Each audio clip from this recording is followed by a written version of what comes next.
每一年呢篇讀經都會係一個禮拜日度出現，未必每一年都係咁上下啦。你的君王來到你這裏，騎着驢上，驢駒係嗰度 the foal of a donkey 啊，即係一個 donkey 仔未成熟嘅驢駒入聖城啊嘛，聖之主日啊嘛。今日你從呢度睇咧，跟住再睇翻福音咧，就有好多嘢。咁呢度咧就係依賴聖神去致死肉性的妄動。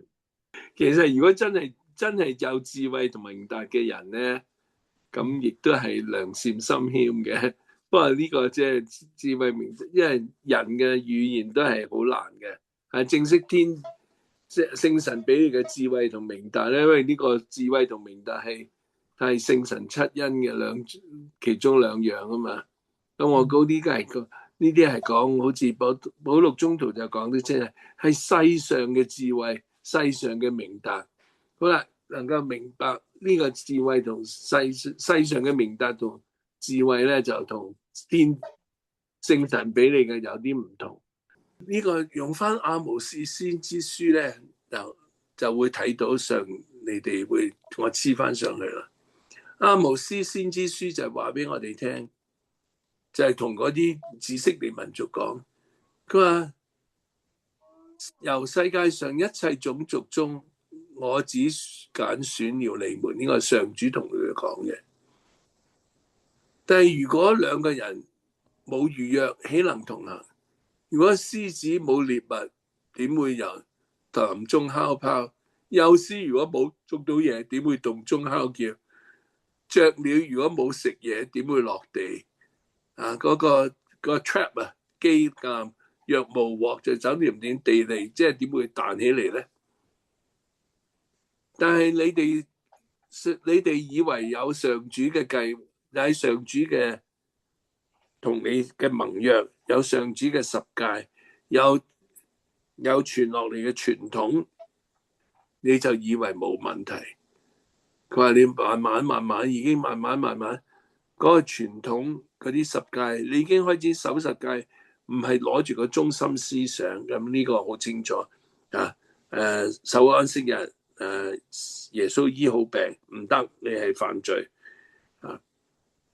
我哋念經祈禱去彌撒，有陣時慢慢變咗係習慣性噶啦。我去彌撒係做乜嘢咧？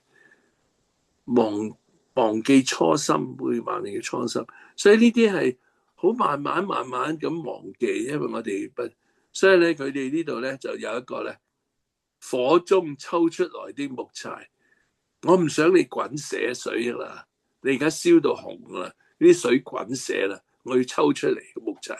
我睇到呢句話咧，我突然間諗起中國人講個釜底抽薪，釜底抽薪。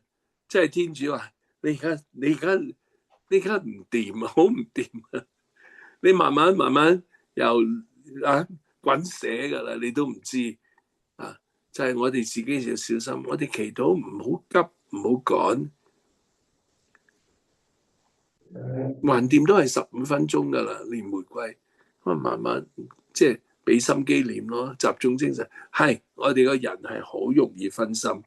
但係每次分心，我哋走翻去，無忘初心。我呢串玫瑰經係我嘅意向係乜嘢？我為乜嘢念？